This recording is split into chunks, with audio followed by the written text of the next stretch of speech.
Matagal ko nang hinintay at pinangarap ito. Ang bumaba sa lupa ang langit. Ang mahulog sa ibaba ang ulap at humalo sa alabok. Maawa ka na kay Winston. Bakit? Naawa ba siya sa akin?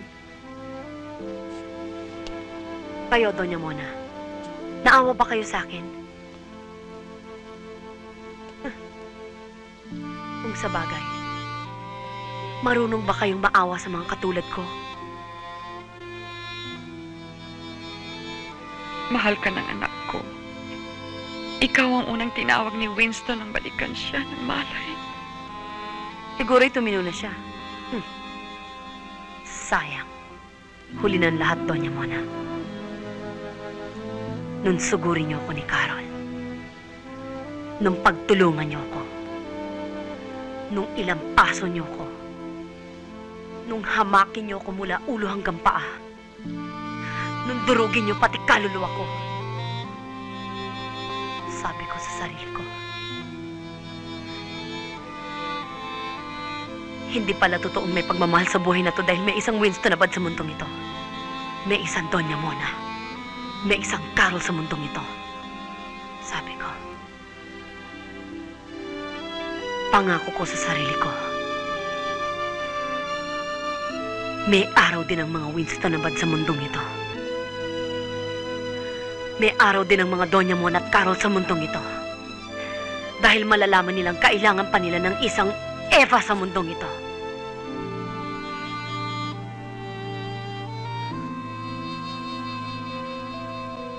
Doña Mona, mahal si Eva Paron. Eva, parang awa mo na. Kung kinakailangan, lumuhod ako sa harapan mo. Kinakailangan.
Malaki ang naging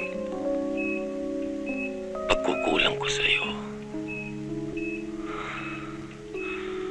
Alam ko kung hindi kayang bayaran ng pinakamabigat na parusa ang kasalanan ko. Naging marupok ako. Ngunit hanggang sa huling sandali ng buhay ko, gusto kong malaman mo na wala akong babaeng minahal o inibig, kundi ikaw. Sa mga naging kasalanan ko sa iyo, sana'y mapatawad mo ako. Mahal kita, Eva Paron.